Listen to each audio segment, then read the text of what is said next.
Welcome to online classes. I am Shilpa, working as lecturer in computer science at Dr. B.R. Ambedkar GMR Polytechnic, Karimnagar. As we are discussing OOPS through C++ subject, in previous lecture we discussed what is meant by function overloading, what it actually means, what is the purpose of function overloading. Before that, what is mean by polymorphism, what are the different types of polymorphisms.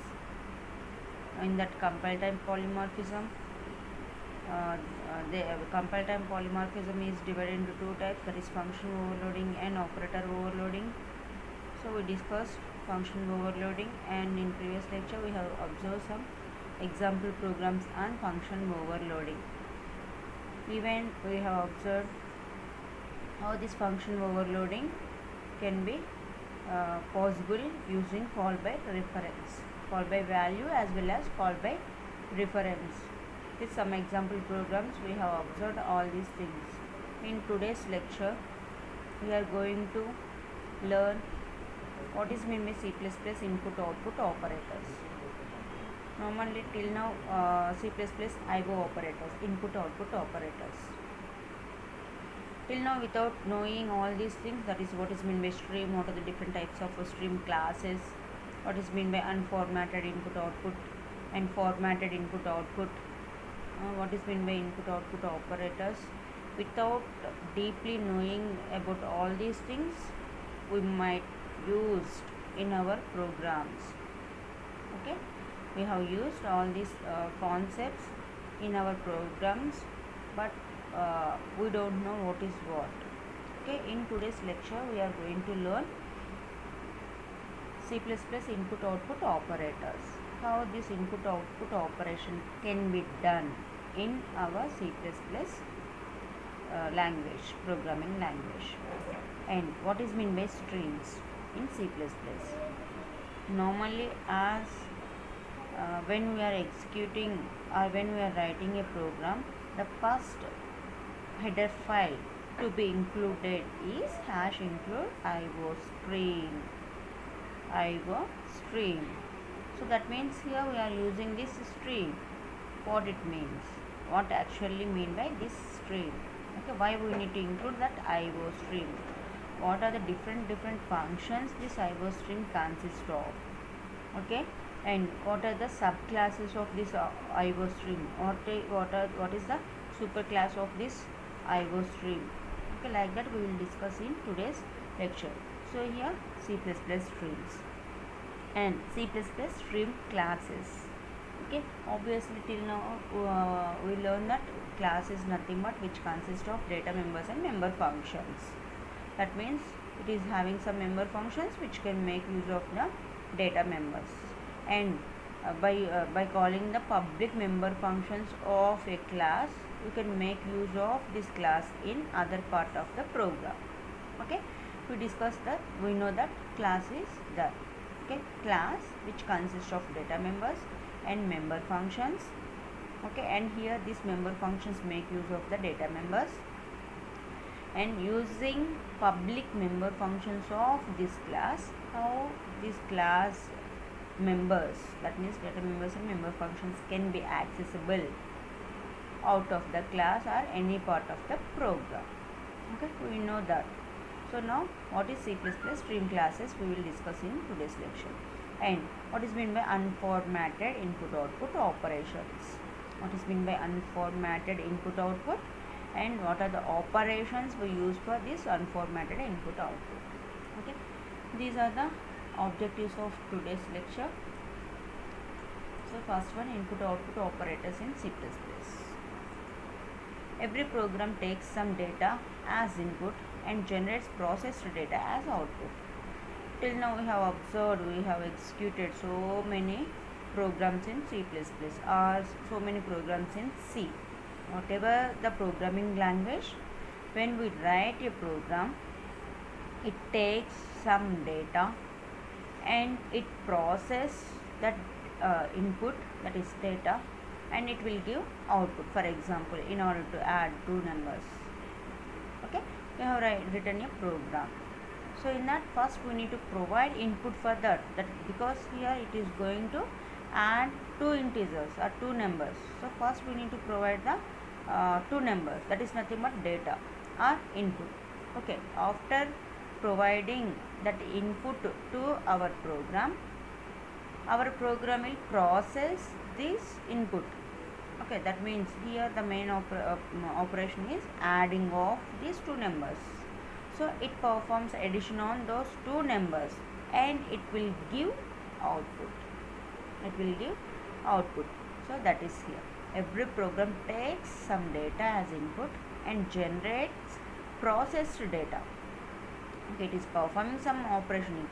It is processing that input and it is giving output.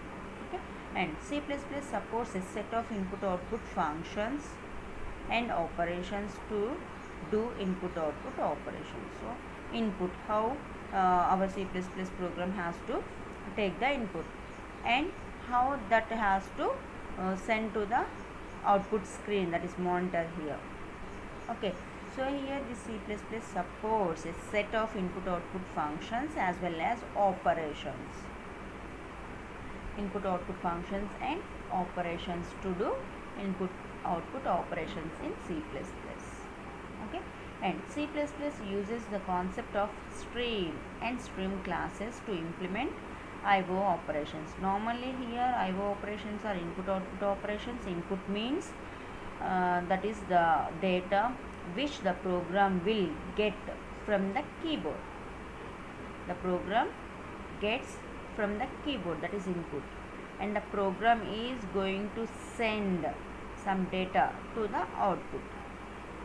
Okay, so this is input output. That means here it has to flow, that is the input or the data should be flow or transferred from keyboard to our program and from our program to monitor or output screen. Okay, so here in order to transfer the data or send the data from keyboard to program and from program to monitor, it uses the concept of stream.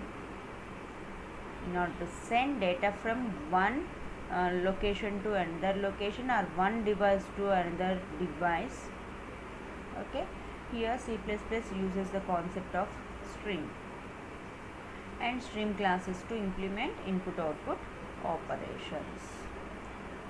Here, what is mean by C++? Streams. Normally, what is in general what is mean by stream? So rivers or streams. Okay, what is mean by stream? Simply the water flows from one place to another place, that is called as stream. If the water flows from one place to another place, or flow of the water is called as stream in general. Likewise here C++ streams. Normally in programming languages, what may flow from one location to another location or one device to another device? Data only, right? Data only. So here the flow of data. There in general stream means flow of water, but in C++ stream means flow of data. So here this stream acts as an interface. That is, the IO system supplies an interface known as stream to the programmer. It supplies an interface that is called as stream. Okay, what it do? It supplies the input-output operations or input-output operators to the programmer. So here, this is the actual definition of stream. Stream is nothing but sequence of bytes or flow of data. Sequence of bytes or flow of data in C++. Flow of data is called as stream. A sequence of bytes is called as stream. Okay. So here, what is mean by input? All of us know input is nothing but the data which we can access to the memory or from device to memory is called as input. From device, what here, what are the device means what? Input devices. Input devices like keyboard or disk drive. Okay. From device to memory is called as input, and what is called as output? From memory to device. Okay, that means here device means output device, that may be monitor or printer, etc. That is called as output. Input means from device to memory, and output means from memory to device. Okay, and this stream acts as an interface between the program and the input output devices. This stream acts as an interface between the program and the input output devices. Okay, next, input stream. So it provides data to the program. What is meant by input? It provides data to the program. Input stream provides the data to the program. And what is output stream? It receives output from the program. It receives the output from the program. Okay, or the program sends output to the output screen. To the output stream. Output stream receives output from the program, or the program sends output to the screen. That is called as output stream. Okay, input stream provides data to the program.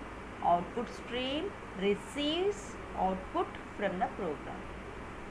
Okay, it should be remembered by you. Input stream provides data to the program. Output stream receives output from the program. A program extracts the bytes from an input stream and inserts bytes into an output stream as illustrated. That is as explained in this particular picture. Here a program extracts the bytes from an input stream and inserts bytes into, because here extract means provides or receiving, and inserts means sending. Okay, if you observe this is, if you consider this as the program, and this is the input device, and this is input stream, flow of data or sequence of bytes. Okay, and here normally program receives data from the input device or keyboard, and it sends to the output device. It sends to the output device. That's why here we are having some input device, and it sends data to input stream. Here stream acts as an interface. In this case, for input device to our program, so input stream, and from our program to output device, so output stream. Okay, this stream acts as an interface. This is one interface, and this is another interface. Okay, and this program extracts from input stream, and this program insert into output stream. Clear? If this is the program, this program extracts data from the input stream and inserts into the output stream. That's why here why we are using this terminology, extraction and insertion, because already we used cin and cout. Cin is nothing but input stream. Cin, what it do? It receives data or extracts data from the input device to the program. So that cin, whatever we use there, that is two greater than symbols, those are called as extraction operators. Already I told in previous lectures that operator is called as extraction operator, two greater than symbols. And cout, these two less than symbols, this operator is called as insertion operator. So based on the terminology which we used here, this particular operator is having that particular name only, that terminology as its name only. Cin, extraction operator, cout, insertion operator. So here the program extracts from input stream and inserts into the output stream. Okay, this is the how the input and output will be takes place to program and from program. Okay, this is normally stream. This is one interface and this is another interface. Now, the following predefined streams are automatically opened when a program begins its execution.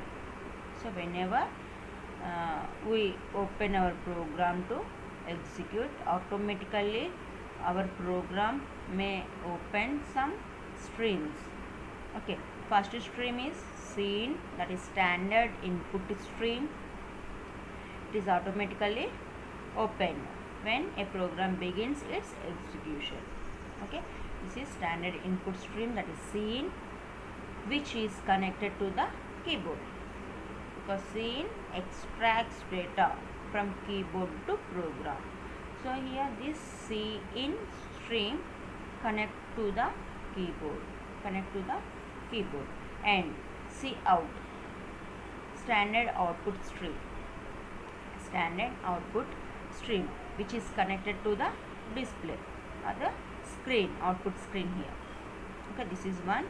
Cout is one output stream which is connected to the display or output screen, and one more that is stream is there, that is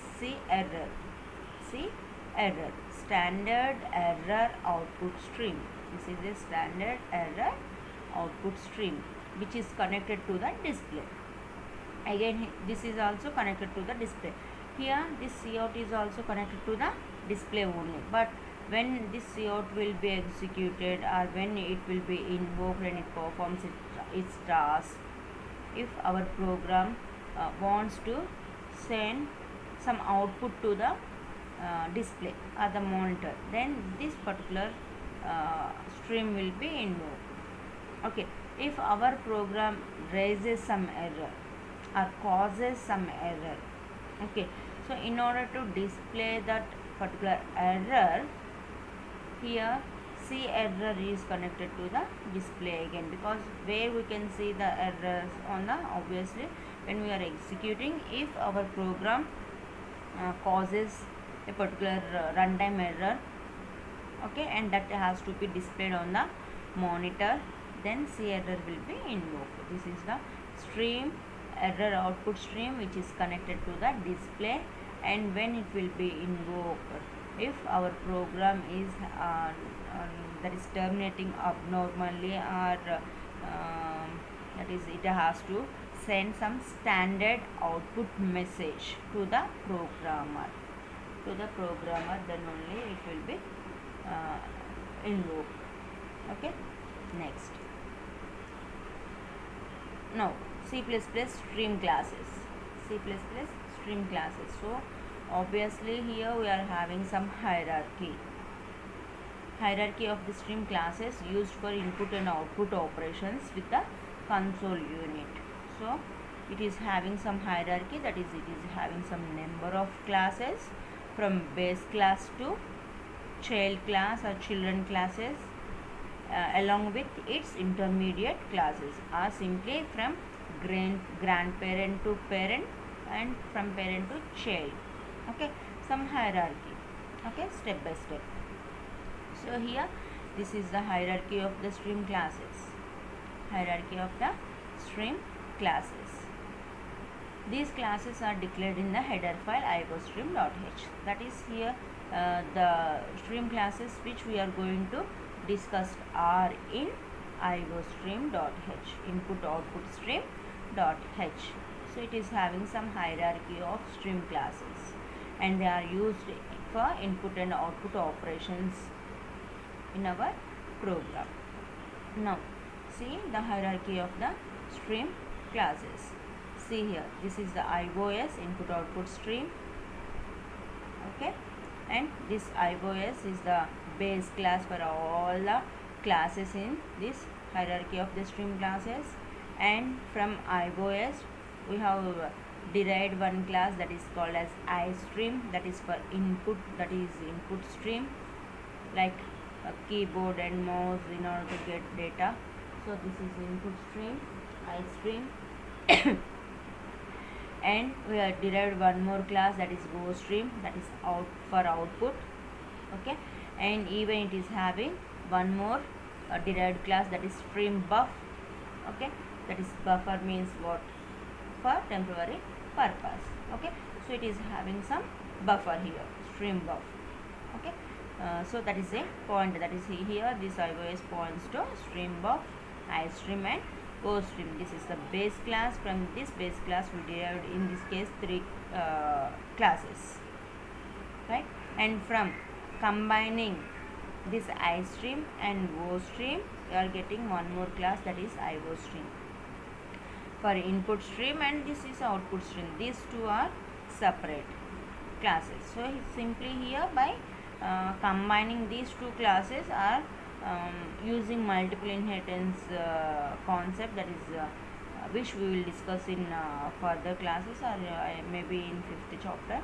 There we will get an idea. Before that, here simply we can say that from by combining iStream and OStream, we are getting iOStream class. Okay, and again here from iStream we can have one more class, that is iStream with SN. iStream with SN, like from OStream, OStream with SN, and from iOStream with SI. So in our C++ program we use only the base, that is only one stream, that is iOStream, because mainly here we are performing input output operations. That's why instead of including iStream.h and OStream.h, simply by combining these two we are having some other class now.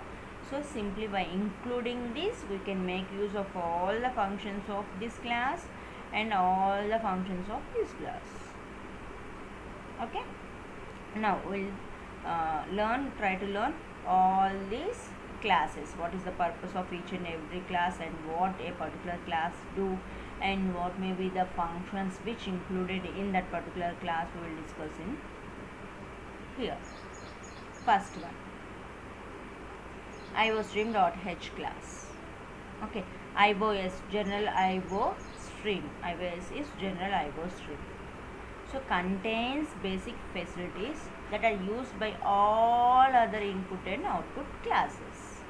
So as I said, this iOS is a base class, so it contains basic facilities. Okay, what are the basic facilities in our program, or any other programming languages? Only input and output. It has to, a program has to take the input and it has to send the output. So this is the basic facility that a particular programming language has to provide. So it contains, iOS contains basic facilities that are used by all other input and output classes. Okay, and contains a pointer to a buffer object, that is here. It contains a pointer to the buffer class, and it provides all the operations for input and output, basic facilities, and declares constants and functions that are necessary for handling formatted input and output operations. Also here this iOS contains constants and functions, basic facilities for input and output operations, and a pointer to the buffer object, and it declares constants and functions that are necessary for handling formatted input and output operations. What is meant by formatted input output operations? We will discuss in next classes. Okay. Next class is iOStream.h class. Okay, in that first one is iStream. iStream or input stream. So obviously here this iStream is a derived class from iOS. So it will get all, or it will acquire all the properties of iOS. That is here what we discussed, that is it contains basic facilities that are used by other input and output classes, contains a pointer to a point buffer object, and declares constants and functions. What we discussed here all will be here also. iStream, because this is a derived class from iOS, so it inherits all the properties of iOS, right? and along with that it declares input output functions such as get, getLine and read. So these are some input functions which declared in iStream, or these are the functions which are necessary to perform any input operations. Okay, so it declares, iStream declares some functions like get, getLine and read. Okay, and even it contains overloaded extraction operator. So cin extraction, already I said this is the extraction operator.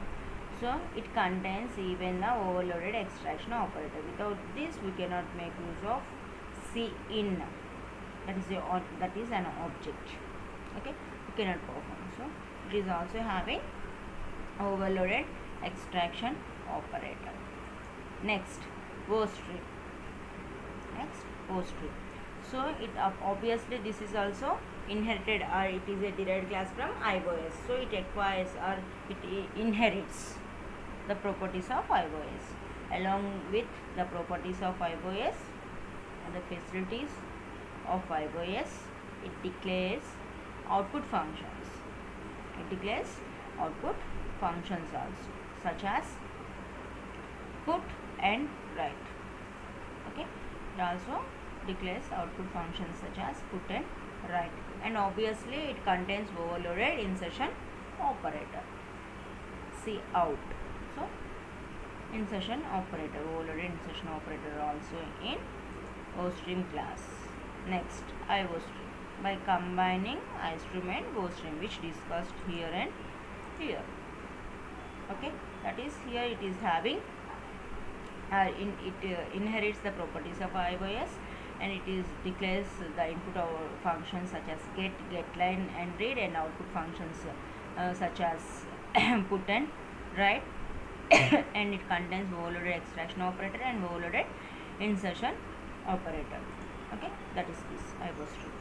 Inherits the properties of iVoStream and VoStream and contains all input iVoStream and VoStream, and contains all input output functions, because this is derived from iStream and VoStream. So it will get all the properties of these two classes. Clear? Next, StreamBuf. Okay, StreamBuf provides an interface to physical devices through buffers. Normally, when we can go for this buffer concept, what is mean by buffer? Buffer is nothing but it is used for temporary storage. That is, for example, when we are trying to print some page. Okay, so here the printer comes under works under electromechanical speed, and here our computer works under electronic speed. Okay, when we compare the speeds of the particular electronic device and electromechanical device, obviously the electronic device sends very fast. Okay, and the the number of bytes which sent by the electronic device may not be received at that same speed of the electronic device by a electromechanical device, because here the speeds are vary. It sends very fastly, our computer sends very fast, but the capacity or the speed in which it can receive is very small, that is low when compared with the speed of the laptop. Okay, if that is the case, then in order to overcome, or in order to should not get any data loss, there we may use some buffer. Okay, so here the buffer, what it do, it simply receives the data from the PC at electronic speed and sends to the printer at electromechanical speed. So in order to send or print some page, here we require one buffer which receives the data from the PC at electronic speed and sends to the printer at electromechanical speed. Okay, so it simply syncs these two devices. Okay, so that is the normally use of a buffer. So here also, stream buffer, what it provides? It provides an interface to physical devices through buffers. So here also in previous example what we discussed, that there the buffer acts as an interface. It receives the data from the PC and sends that to the printer. Okay, so likewise here it provides an interface to physical devices through buffers and acts as a base for file buff class used IO files. Okay, it acts as a base for file buff class. Okay, this is the base class for file buff class.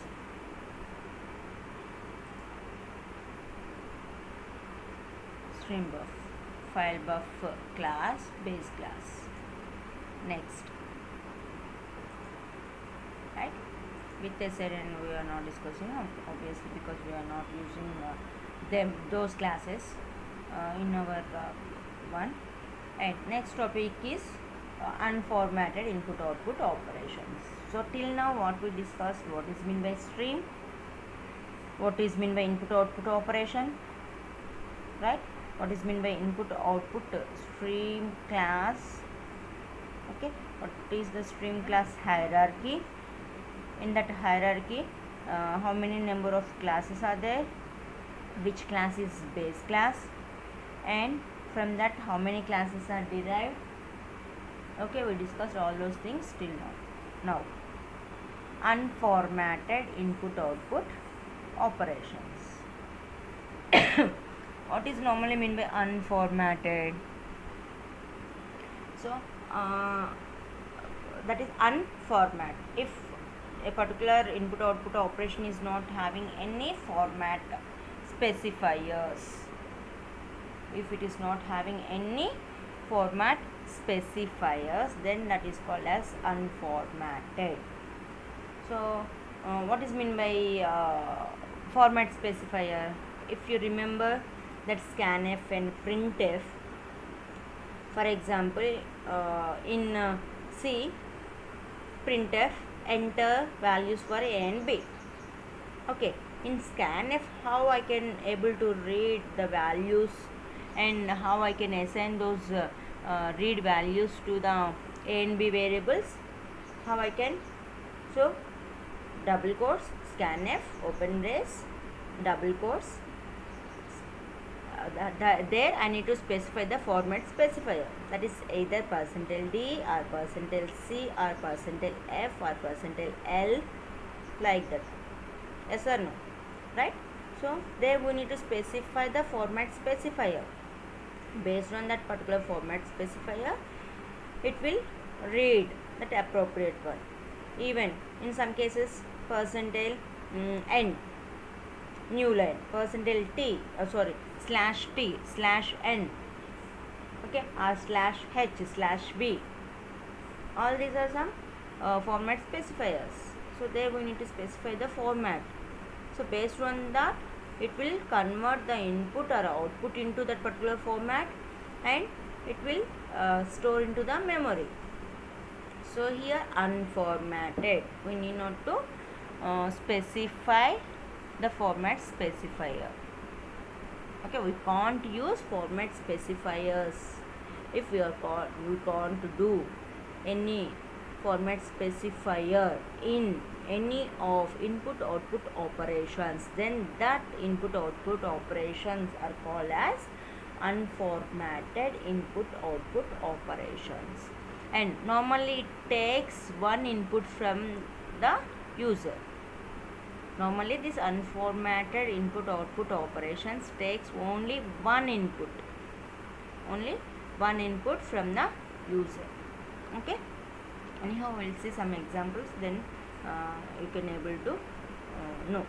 And it is perfectly valid to use the same input output statements scanf and printf in C++ as in C. So normally in C we use this scanf and printf, right? Even in my previous lecture also I modified the C out and C in with the printf and scanf, and I executed the program and I have I explained you, even we can make use of this printf and scanf in our C++ programs also. Already I explained that. So likewise here, even we can use this printf and scanf in C++. C++ does provide alternative means of performing input-output on streams using the iostream.h header file. So here, along with this printf and scanf, it is having some alternate means in order to perform input-output streams using the iostream.h. That is, along with these two functions, it is having some other functions in iostream.h. That is, alternative means also available in iostream.h. So these are the objects cin and cout what we use till now. In C, printf and scanf are functions. Okay, the same operation can be performed by cin and cout in C++. But here, what are the cin and cout? They are objects. They are objects. In C, printf and scanf are functions. The same operation performed in C++ by cin and cout objects. When we call a particular variable or name as object, if it is created, if that is a variable created for a class, then only we can call that as an object. So here cin and cout are objects. That means here cin and cout are the variables which are created for a particular class. That's why here these two are called as objects. Clear? Now, several new input-output objects available when you include the iostream.h header file.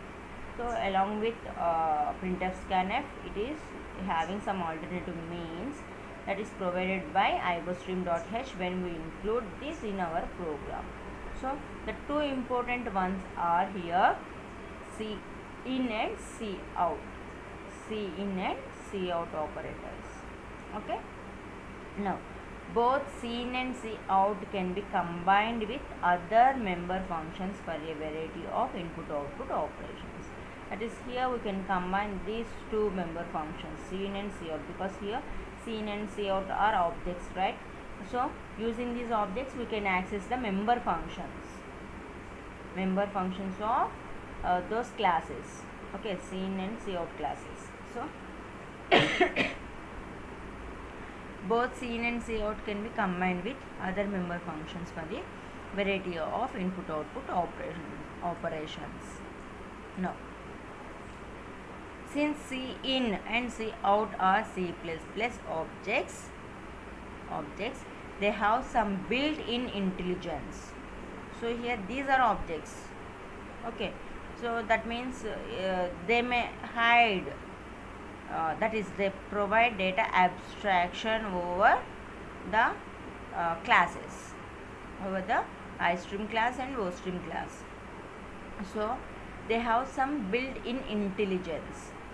The C++ objects, that is cin and cout, are having some built-in intelligence.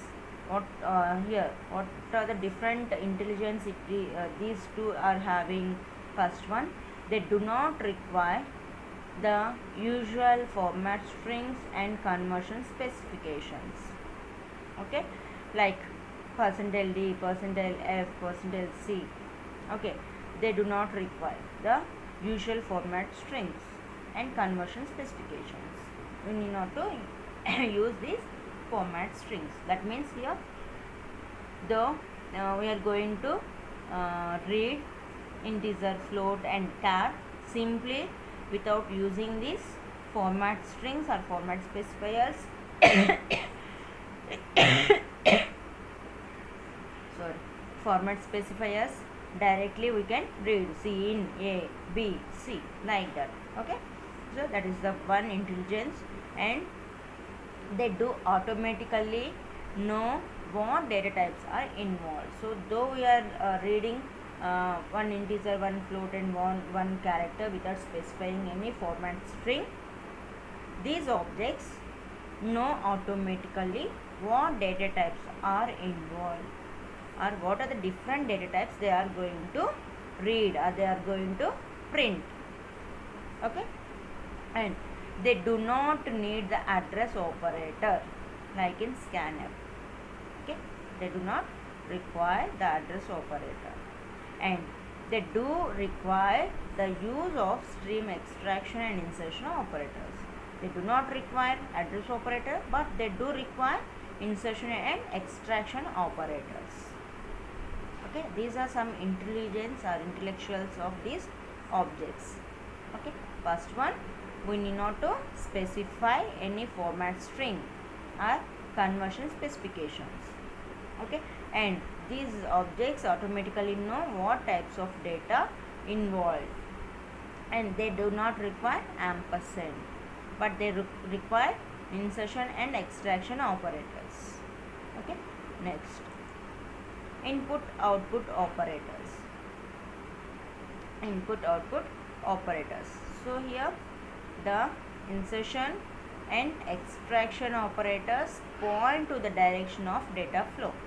So if you observe here, C out, this insertion operator is used for C out. Okay, so C out here, this is broad, so that means here from narrow to broad, it is sending the data. It is sending the data, and this is C in. Okay, that is, it is receiving the data, it is extracting the data or reading the data. Okay, so operator points in the direction of data flow. It flows from program to output device. Here the data flow from keyboard to program. Okay, the insertion operator points towards C out as the information is sent to the output stream. It is sending data to the output stream. Okay, and the scene extraction operator points away from scene. It is pointing away from scene as the information flows from the input stream into the variables. Input stream into the variables. From here variables to output stream. Okay, so it shows the direction. And in that, first one is format for reading data using extraction operator. Okay, we will discuss all these things in the next class. So till now what we discussed, till now what is mean by C++ input output operations, how the input output operations can be takes place in C++, and then what is mean by streams, what is mean by streams in C++, and what are the different types of or what are the C++ stream classes. Okay, what how many stream classes we are having, and what is the purpose of each and every stream class, and what is the hierarchy of these C++ stream classes we have observed, and what is mean by unformatted input output operations. Okay, and in this case C in and C out, how those can be used in our program, and what is mean by unformatted input, that is we cannot use format specifiers here, and it takes one input from the user, like that we discussed about unformatted input output operations, that is C in and C out. And what is mean by C in and C out, normally here C in and C out are the objects which are created for iStream and OStream classes. Okay, and what are the characteristics of this C in and C out? Okay, what are the intelligence of this C in and C out, that is when we are using the C in and C out in our program, what it do. Okay, these are the different characteristics of these objects, and how these operators will be used. C in and C out, by observing this particular operator can we decide the flow of the data, like that we discussed till now. And in next class we will discuss what is format or syntax of C in and C out, and how we can concatenate or cascading C in and C out in next class. Thank you.